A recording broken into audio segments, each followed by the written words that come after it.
Welcome to another RSR. Tonight we are reviewing Charlotte FC 0, Toronto FC 2, in match 28 of the 2022 MLS season. 2-0 to Toronto FC, jumping Charlotte in the standings, 4 points away from a playoff spot as it looks as of the 80th minute of this game.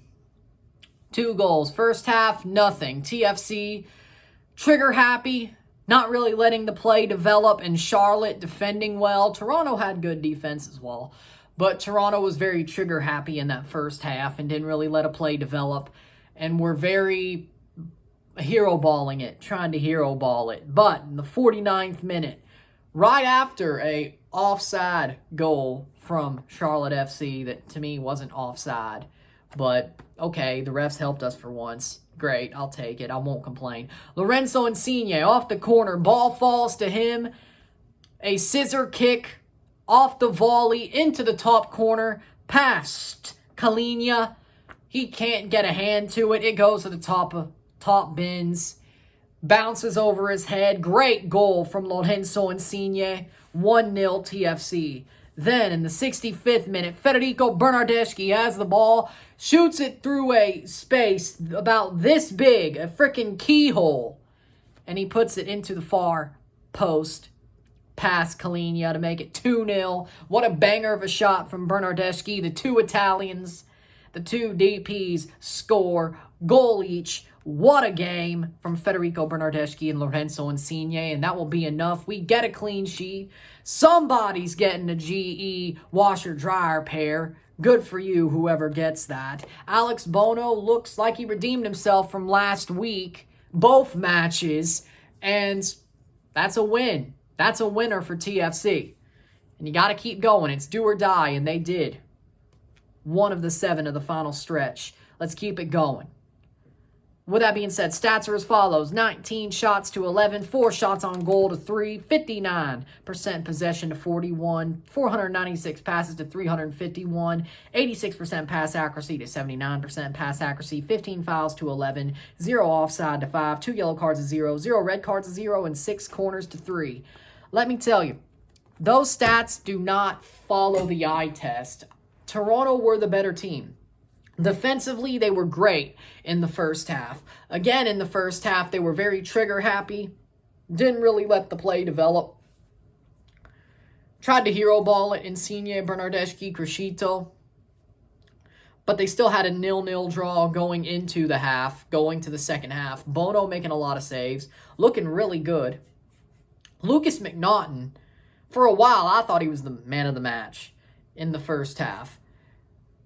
That changed. Not that he was bad, but the performance from Alex Bono was actually better. I mean, if he's going to play that good, I should acknowledge it. If we're going to acknowledge him being crap, we got to acknowledge him being good, and I think we will as we get there. But Toronto in the first half were very good defensively. Charlotte played some good defense as well. It's not like they wanted to be embarrassed again. They remembered what happened about a month and a half ago, and they're like, nah, I would say a month ago. It's more of a month. It doesn't feel like a month. It feels more like a month and a half with all the stuff that's gone on, to be honest. But with that being said, they didn't want to be embarrassed again. They said, Toronto, give us your best shot. We're not getting embarrassed this time. They didn't. No, they played some good defense, both halves, especially the first half. Very interesting play from Charlotte. They played much better. And we did need Oso. I think we played better when Kosi Thompson was on, I would have to say, in the second half, when he really started to get settled in. But Oso being out, that ain't great. Let's be honest. I will be truthful here. Oso being out, it wasn't as good as I thought it would be. I thought this was the game to take advantage of that. Put the ball down Charlotte's throat, put the possession forward, go for it. Second half was more like that, I have to say. But the first half, again, hero ball. Didn't really let the play form. Hero ball. They didn't really let Nelson or Kerr touch the ball. The first half was not what I expected. The second half was more what I expected from Toronto, as in Charlotte can't handle possession just being thrown at them and the play going through. But first half wasn't great. But the first half definitely showed Oso is needed. And him being out is not good. Whether he had a knock in training, whether it was he got scratched late, or he just didn't play, wasn't even on the bench, that's not a good thing. But hopefully he's not hurt that bad. K should be back at least next Saturday, if not Wednesday. LA, I think we can get away with it as well. A midfield like that, if it has to be Kosi instead of Kerr, it would be. But I think we could get away with that against LA. But Montreal, hopefully K's back for that match, or at least for some time against LA, then play Montreal on the weekend. I would hope so. I think that'll be the case. If Oso's hurt, we at least need Mark-Anthony K back, and then Nelson takes Oso's spot. Or Kosi, honestly. Honestly, I'd rather go with Kosi and K if that had to be the case. But with that being said, Oso was really needed, but we still got it done. I was right about that part. I was just very wrong about how needed Oso is for this team. I was wrong. This is why we say we need another center mid if he leaves. And probably DP center mid if he leaves. That's why we say it. And it's finally obvious that, that was not, the first half was not great. The second half was better. It was more team effort, more good plays. The plays were set up well. They slowed it down a bit. They weren't as gun-shy, trigger-happy.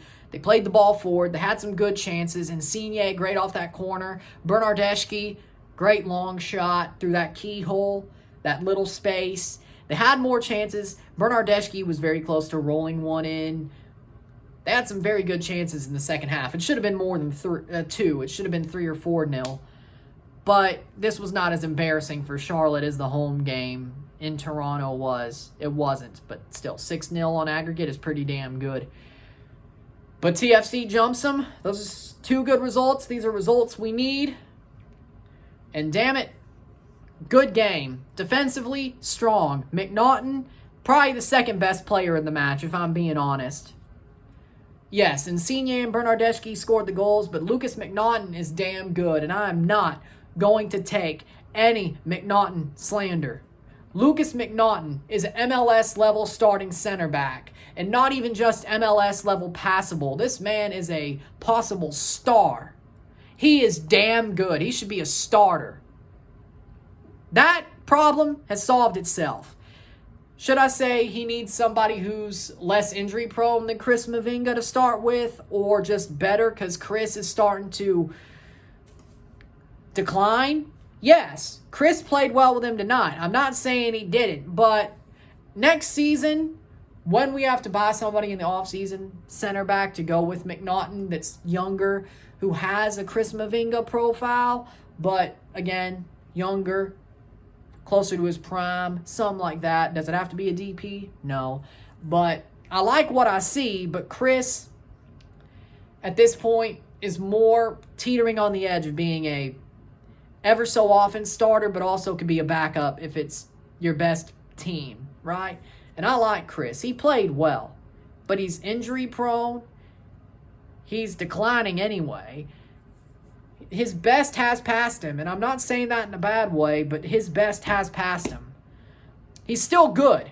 He's still serviceable. He's still a wonderful defender, as you saw tonight. But he's not a starter. He's injury prone. And I'm saying that McNaughton with O'Neal or McNaughton with Henry, Daniel is fine right now, but next year, depending on what happens for Leagues Cup, at the very least, if we win MLS Cup and they say, you know what, we're changing the rules next year anyway, you can go in. If that happens, again, I'm beating that drum. It is what it is. You need a center back to match McNaughton, who's younger, who does have that Chris Mavinga skill set, but younger and closer to his prime. Does that cost money? It probably does, but Defensively, Toronto was great. I like what I see there between McNaughton and Mavinga. I do. But you have to look at the situation as in somebody who's younger could be that much better as a true starter, and that's the point we're going from. Are there things that are more pressing for this team, like a goalkeeper?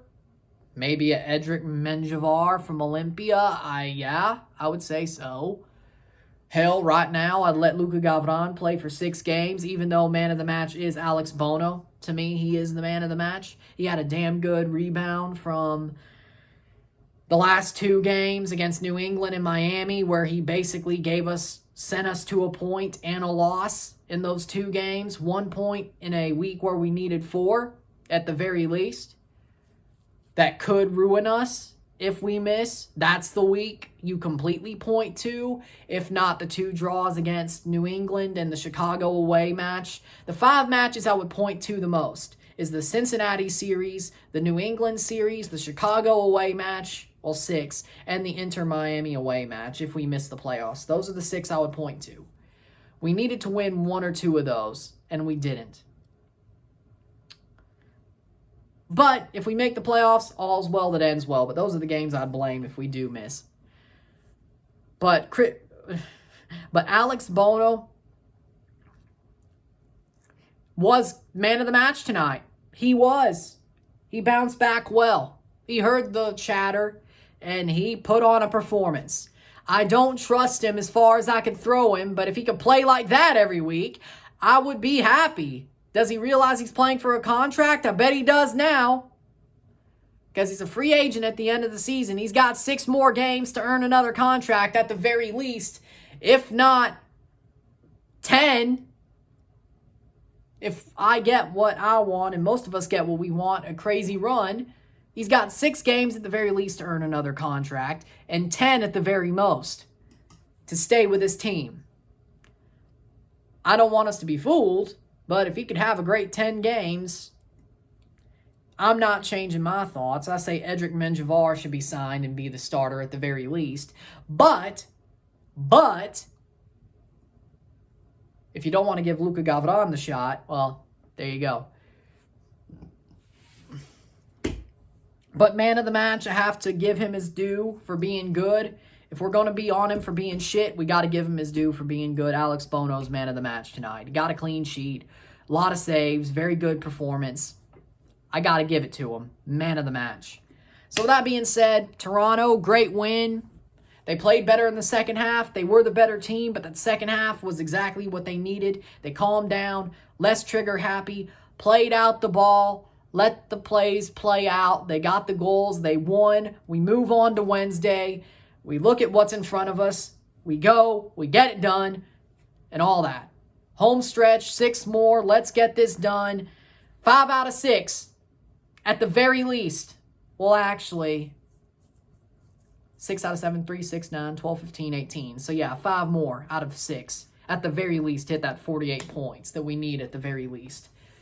But with that being said, look at it like this. We win on Wednesday, we're in a playoff spot. At least tied for it. We win on Sunday against Montreal, we're holding a playoff spot. You win 2 straight with 4 to go, you're in a playoff spot. Keep the faith. They got this. They're going to make that run. Trust me. With that being said, if you like this video, like it, share, subscribe. You know what it is. Tell all your friends. Hit that like button. Hit that subscribe button. Hit that bell notification. Once you subscribe, send super chats on the live streams. Put comments down below. Put this in playlist. Share with friends and family. All that great stuff. I will see you on Wednesday for a live watch along in RSR of Toronto versus LA Galaxy. Vanny's coming home and we got to beat him. Do or die. Home stretch goes on. See you Wednesday. Have a good weekend.